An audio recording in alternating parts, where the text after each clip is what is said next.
I've said to you that directing live television was the greatest experience in my life. I still hold to that, but the second best experience was working on Twilight Zone.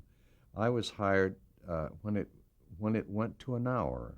Very few people don't realize that for there was this one season where Twilight Zone was expanded to an hour show, and they made a whole season's worth, and I think I directed about 5 of those, and got to know Rod Serling, and the scripts were by and large, quite good, as they usually always were on that show. Did he write those He scripts? did some of them. Yeah.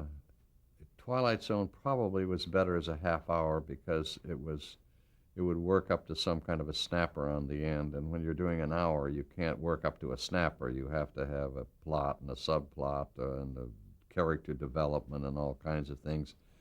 And it wasn't the right form. They had it right the first time in a half hour, but we did it in an hour, and it was just, again, fabulous, because they were in a groove. They didn't need to learn how to do the show. They all knew how to do it. So the director could just come in and had all this help. So I had an enormous amount of help to take over to direct a big hour film show. And he was so nice, Rod Serling, and he was so nervous about doing those little introductions.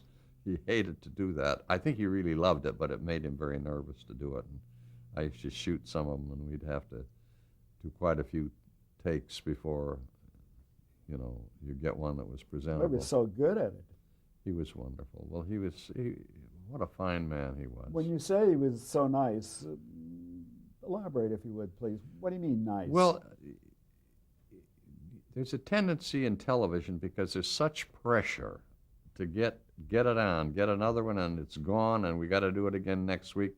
There's a tendency for people to lose any kind of charm or manners or relating.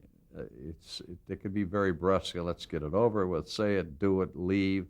He was very careful of the way he talked to you, and he wanted to know how he could help. And if you had a problem with the script, he would talk. You could call him at home, and he would talk to you about what he thought. And had all the time you wanted, and very understanding, and then said very nice things usually when it was over with. Usually in television, you finish the show and you never hear about it again. You don't know whether it was good or bad or what anybody thought. You just go from there to something else. But that show reflected not only his genius as a writer and a creator, but he made a working arrangement for the people. Although he wasn't on the set, but he made a working relationship. It was really nice to go to work every morning, and exciting. The ideas, the shows were good, exciting.